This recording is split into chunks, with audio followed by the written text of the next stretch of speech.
24 अगस्त 2001 की वो रात टोरंटो के पियर्सन एयरपोर्ट पर हमेशा की तरह चहल पहल थी। एयर ट्रांसैट की फ्लाइट 236 पुर्तगाल के लिए उड़ान भरने को तैयार थी। अंदर बैठे 293 यात्रियों के चेहरे पर खुशी और उत्साह था। कोई अपने परिवार से मिलने जा रहा था, कोई छुट्टियों का सपना देख रहा था और कुछ लोग अपनी जिंदगी की नई शुरुआत करने। प्लेन में 13 क्रू मेंबर्स भी थे जो हर यात्री की सुरक्षा और आराम का ध्यान रखने के लिए तैयार थे। कॉकपिट में 48 साल के अनुभवी कैप्टन रॉबर्ट पिशे बैठे थे। उनके साथ थे 28 साल के युवा और तेज तर्रार first officer Dirk De Jager. Robert Piche को उड़ान का 16,800 घंटों का अनुभव था। वो ग्लाइडर उड़ाने में माहिर थे। हवा के साथ खेलना उनके खून में था। रात के 12:52 पर प्लेन ने टोरंटो की जमीन को अलविदा कहा और अटलांटिक के गहरे नीले आसमान में खो गया। सब कुछ परफेक्ट था। कैबिन की हल्की रोशनी में लोग सो रहे थे, कुछ धीमी आवाज में बातें कर रहे थे और क्रू मेंबर्स मुस्कुराते हुए अपनी ड्यूटी निभा रहे थे। नीचे सिर्फ अटलांटिक महासागर की अनंत शांति थी और ऊपर तारों से भरा आसमान। किसी को भी इस बात का अंदाजा नहीं था कि ये खूबसूरत रात उनकी जिंदगी की सबसे भयानक और यादगार रात बनने वाली थी। प्लेन अपनी 39,000 फीट की ऊंचाई पर आराम से उड़ रहा था, मंजिल की ओर, लेकिन किस्मत को कुछ और ही मंजूर था।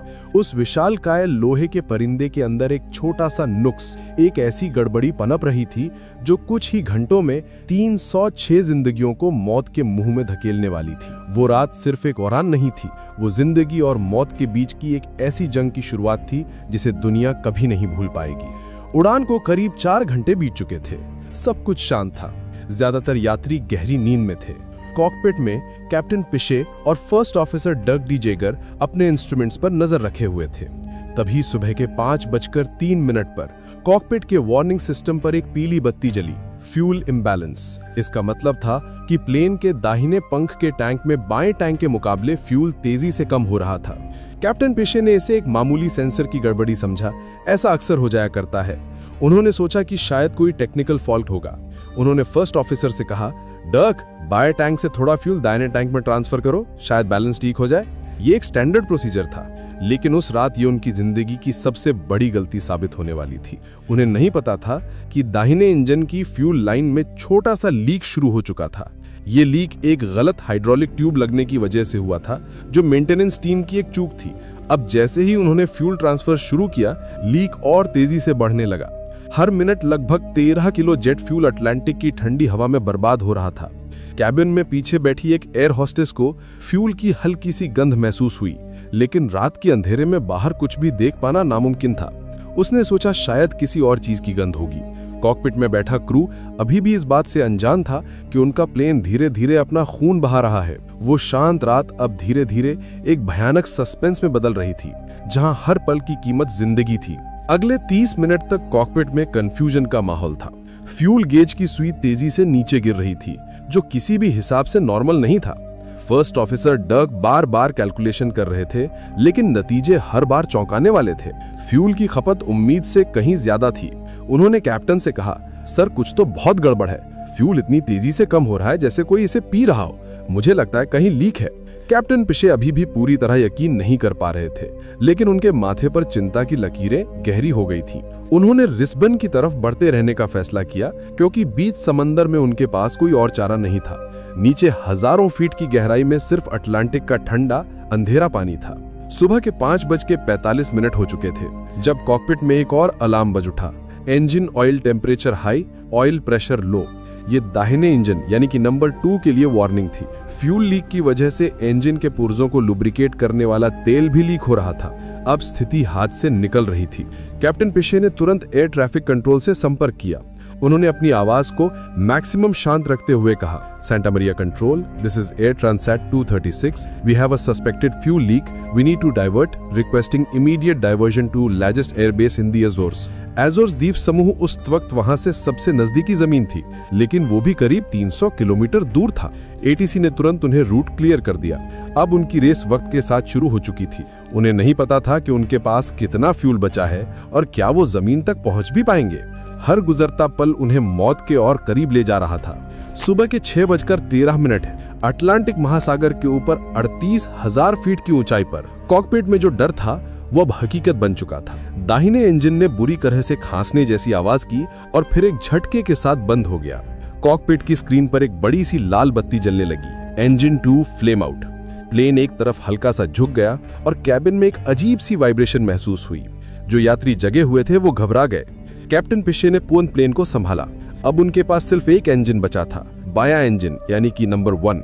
उन्हें उम्मीद थी कि वो एक इंजन के सहारे एज़ोर्स तक पहुंच जाएंगे, जो अभी भी करीब 200 किलोमीटर दूर था। लेकिन ये उनकी उम्मीद सिर्फ 13 मिनट तक ही जिंदा रह सकी। सुबह के 6:26 पर बाएं इंजन ने भी जवाब दे दिया। एक भयानक खामोशी छा गई। प्लेन के दोनों इंजन अब बंद हो चुके थे। 3 लाख किलो का वो विशालकाय एयरबस अब सिर्फ एक बड़ा सा ग्लाइडर था, जो 35,000 फीट की ऊंचाई से हर मिनट 2,000 फीट की रफ्तार से नीचे गिर रहा था। कैबिन में इमरजेंसी लाइटें जल उठीं, एयर कंडीशनिंग बंद हो गई और एक डरावना सन्नाटा पसर गया। यात्रियों के बीच चीख पुकार मच गई। लोग रोने लगे, प्रार्थना करने लगे। उन्हें लगा कि बस अब सब खत्म। नीचे सिर्फ मौत का समंदर था और ऊपर अंधेरा आसमान। उस खामोशी में सिर्फ हवा की साएं साएं की आवाज आ रही थी, जैसे कोई विशाल परिंदे अपने टूटे पंखों के साथ जमीन की ओर गिर रहा हो। कॉकपिट में मौत जैसी खामोशी थी। कैप्टन रॉबर्ट पिशे ने स्टिक को कस के पकड़ रखा था। उनकी आंखों में डर नहीं, एक अजीब सी शांति थी। उन्होंने फर्स्ट ऑफिसर डर्क की तरफ देखा और कहा, "We've lost both engines." डर्क ने कांपती हुई आवाज में जवाब दिया, "We are gliding, sir." उनके पास अब सिर्फ 19 मिनट थे। 19 मिनट के अंदर अगर वो जमीन तक नहीं पहुंचे तो प्लेन अटलांटिक में समा जाएगा। लेजिस एयरबेस अभी भी 120 किलोमीटर दूर था। यह नामुमकिन लग रहा था, लेकिन कैप्टन पिशे ने हार नहीं मानी थी। वो एक ट्रेन्ड ग्लाइडर पायलट थे। वो जानते थे कि बिना इंजन के भी प्लेन को कैसे काबू में रखना है। तभी एक तेज गड़गड़ाहट के साथ प्लेन के नीचे से रैम एयर टरबाइन बाहर निकला। ये एक छोटा सा पंखा था जो हवा के दबाव से घूमकर प्लेन के जरूरी सिस्टम्स के लिए थोड़ी सी बिजली पैदा करता है। कॉकपिट की कुछ स्क्रीनें फिर से जिंदा हो गईं। डर्क ने तुरंत एयर ट्रैफिक कंट्रोल को मेडे कॉल भेजी। Mayday mayday mayday, Transat 236, both engines failed, we are gliding to Lajes. दूसरी तरफ से एटीसी ऑपरेटर की हैरान आवाज आई, "confirm, both engines out?" Dirk ने जवाब दिया, "affirmative, both engines out." Lajes airbase पर इमरजेंसी सायरन बज उठे। रनवे को खाली करा दिया गया। फायर ट्रक और एम्बुलेंस तैयार खड़ी थी। अब सब कुछ कैप्टन पिशे के हाथ में था। एक छोटी सी गलती और 306 जिंदगियां खत्म हो जाती। वो उस विशालकाय बेजान परिंदे को अपने तजुर्बे के पंखों पे उड़ा रहे थे। दोस्तों, कहानी का ये पल रोंगटे खड़े कर देने वाला है। अगर आप भी उस प्लेन में होते तो क्या करते? मुझे कमेंट्स में जरूर बताइएगा। आपकी हर एक हाइप और कमेंट मेरे लिए बहुत मायने रखती है। प्लीज अगर अब तक सब्सक्राइब नहीं किया तो कर लीजिए। आगे जो होने वाला है वो आपके होश उड़ा देगा। चलिए कहानी में वापस चलते हैं। कॉकपिट में जहां एक खामोश जंग चल रही थी, वहीं कैबिन का माहौल दिल दहला देने वाला था। इमरजेंसी लाइटों की पीली रोशनी में यात्रियों के चेहरे पर खौफ साफ दिख रहा था। इंजन की आवाज बंद होते ही सब समझ गए थे कि कुछ बहुत बुरा हुआ है। बच्चे रो रहे थे। उनकी माएं उन्हें सीने से लगाकर चुप कराने की नाकाम कोशिश कर रही थीं। कुछ लोग अपनी सीट पर सिर झुकाए प्रार्थना कर रहे थे। कुछ ने अपने प्रियजनों के लिए छोटे छोटे अलविदा नोट लिखने शुरू कर दिए थे। हवा का दबाव कम होने से लोगों के कानों में दर्द हो रहा था। कैबिन क्रू अपनी जान की परवाह किए बिना लोगों को शांत रहने के लिए कह रहा था। वो बार बार चिल्ला रहे थे, "fasten your seat belts, stay calm, put your head down." एक एयर होस्टेस ने बाद में बताया, "हमें नहीं पता था कि हम बचेंगे या नहीं, लेकिन हमारी ट्रेनिंग यही थी कि आखिरी सांस तक यात्रियों को हौसला देना है।" एक यात्री ने अपनी खिड़की से बाहर झांका। उसे सिर्फ अंधेरा और नीचे चांद की रोशनी में चमकती समंदर की लहरें दिखीं। उसने मान लिया था कि ये उसकी जिंदगी के आखिरी पल हैं। उसने अपनी पत्नी का हाथ कस के पकड़ लिया और आंखें बंद कर लीं। उस प्लेन में हर कोई अपनी जिंदगी की फिल्म को अपनी आंखों के सामने देख रहा था। वो डर, वो बेबसी और वो अपनों से बिछड़ने का खौफ शब्दों में बयां नहीं किया जा सकता। वो सिर्फ एक प्लेन नहीं था, वो 306 धड़कते हुए दिलों का एक तैरता हुआ ताबूत बन चुका था, जो हर पल अपनी कब्र की ओर बढ़ रहा था। कॉकपिट में कैप्टन पिशे किसी योगी की तरह शांत थे। उनका पूरा ध्यान प्लेन के ग्लाइड एंगल और स्पीड पर था। उन्हें पता था कि अगर स्पीड ज्यादा हुई तो प्लेन तेजी से नीचे गिरेगा और अगर कम हुई तो वो स्टॉल होकर गिर सकता है। उन्होंने प्लेन को 280 नॉट्स यानी करीब 550 किलोमीटर प्रति घंटा की स्पीड पर बनाए रखा। ये एक परफेक्ट ग्लाइडिंग स्पीड थी। फर्स्ट ऑफिसर डिर्क लगातार उन्हें ऊंचाई, दूरी और हवा की दिशा के बारे में जानकारी दे रहे थे।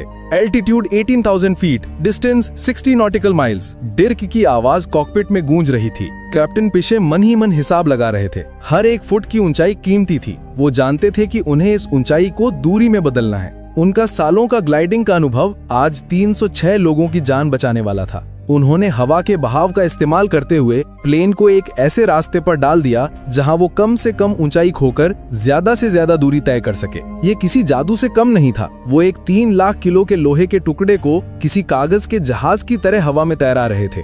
नीचे घने बादल थे। उन्हें जमीन का कोई नामो निशान नहीं दिख रहा था। डिर्क ने कहा, still nothing on the radar. Captain Piche ने फुसफुसाकर कहा, will see it, we will. उनका आत्मविश्वास ही उस अंधेरी रात में उम्मीद की इकलौती किरण थी। उन्होंने अपने डर को अपने हुनर के नीचे दबा दिया था। वो सिर्फ एक पायलट नहीं थे, वो उस रात 306 लोगों के लिए भगवान बन चुके थे। वक्त तेजी से गुजर रहा था। प्लेन अब 13,000 फीट की ऊंचाई पर था। लैंडिंग में सिर्फ कुछ ही मिनट बाकी थे, लेकिन अभी भी उन्हें जमीन नजर नहीं आ रही थी। कॉकपिट में निराशा छाने लगी थी। क्या उनकी सारी मेहनत बेकार चली जाएगी? क्या वो मंजिल के इतने करीब आकर भी हार जाएंगे? तभी बादलों के बीच से अचानक फर्स्ट ऑफिसर डिर्क चिल्ला उठे, land ahead, I see lights, that's Lajes. वो रनवे की लाइटें नहीं थीं, वो एजोर्स द्वीप के एक छोटे से शहर की रोशनी थी। लेकिन उस अंधेरे समंदर के बीच वो रोशनी किसी जन्नत की तरह लग रही थी। 306 लोगों के लिए वो जिंदगी की रोशनी थी। कैप्टन पिशे के चेहरे पर पहली बार हल्की सी मुस्कान आई। उन्होंने तुरंत प्लेन को रनवे 33 की दिशा में मोड़ना शुरू कर दिया। अब एक नई चुनौती उनके सामने थी। बिना इंजन के, बिना हाइड्रोलिक पावर के लैंडिंग करना लगभग नामुमकिन था। उन्होंने डिर्क से कहा, गियर डाउन। डिर्क ने जवाब दिया, sir hydraulic pressure is too low, gear में नॉट लॉक। कैप्टन ने बिना एक पल गंवाए कहा, डू इट मैन्युअली। दोनों ने मिलकर मैनुअल सिस्टम से लैंडिंग गियर को नीचे किया। गियर नीचे आने की ठक की आवाज उस खामोश कॉकपिट में सबसे सुकून देने वाली आवाज थी। अब प्लेन लैंडिंग के लिए तैयार था, लेकिन कैप्टन पिशे जानते थे कि ये कोई नॉर्मल लैंडिंग नहीं होगी, ये एक कंट्रोल्ड क्रैश जैसा होगा। दोस्तों, बस कुछ ही पल में ये प्लेन जमीन पर उतरने वाला है। क्या वो बच पाएंगे? मुझे पता है आपकी भी सांसें रुकी हुई हैं। अगर कहानी आपको पसंद आ रही है तो प्लीज चैनल को सब्सक्राइब करके इस सफर का हिस्सा बने। आपके लाइक, कमेंट और हाइप मुझे ऐसे ही रोंगटे खड़े कर देने वाली कहानियां आप तक लाने के लिए मोटिवेट करते हैं। चलिए देखते हैं आगे क्या होता है। प्लेन अब सिर्फ 2000 फीट की ऊंचाई पर था। द्वीप की रोशनियां साफ नजर आ रही थी। एयर ट्रैफिक कंट्रोल से आखिरी संदेश आया, transit 236, you are clear to land, runway 33, all emergency units are standing by. Captain Piche ने इंटरकॉम पर अपनी शांत लेकिन दृढ़ आवाज में कहा, ब्रेस फॉर लैंडिंग।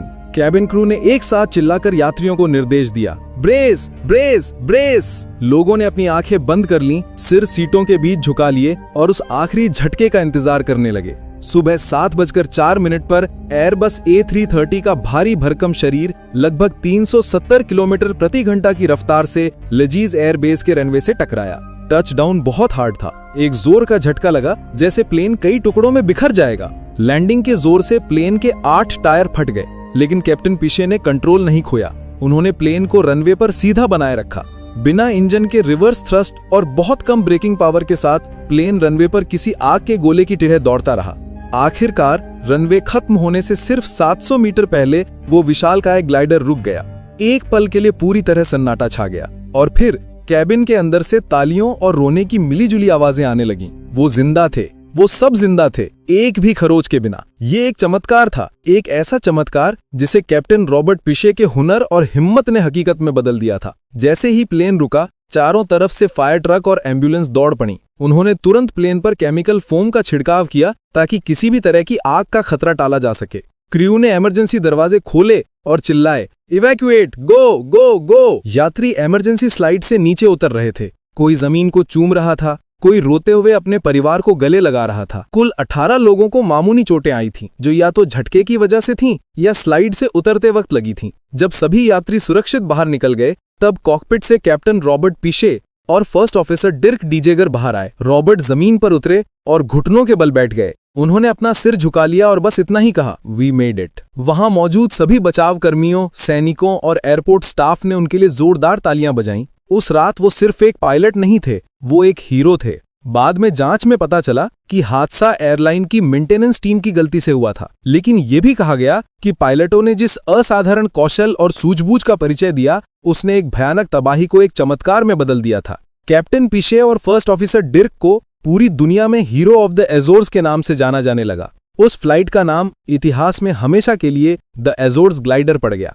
ये कहानी हमें सिखाती है कि जब इंसान अपनी हिम्मत और हुनर की आखिरी हद तक लड़ता है तो मौत को भी हार माननी पड़ती है। ये कहानी उन 306 लोगों की है जिन्होंने मौत को बेहद करीब से देखा और फिर जिंदगी की एक नई सुबह में आंखें खोली। दोस्तों, ये थी एयर ट्रांजिट 236 फ्लाइट की अविश्वसनीय कहानी। उम्मीद है इस कहानी ने आपके दिल को छुआ होगा। अगर हाँ, तो प्लीज इस वीडियो को अपने दोस्तों और परिवार के साथ शेयर करें। कमेंट में जरूर बताएं कि आप कैप्टन पिशे के लिए क्या कहना चाहेंगे। आपका हर एक लाइक, कमेंट और हाइप मुझे ऐसी ही रोंगटे खड़े कर देने वाली सच्ची कहानियां आप तक लाने के लिए मोटिवेट करते हैं। चलिए देखते हैं आगे क्या होता है।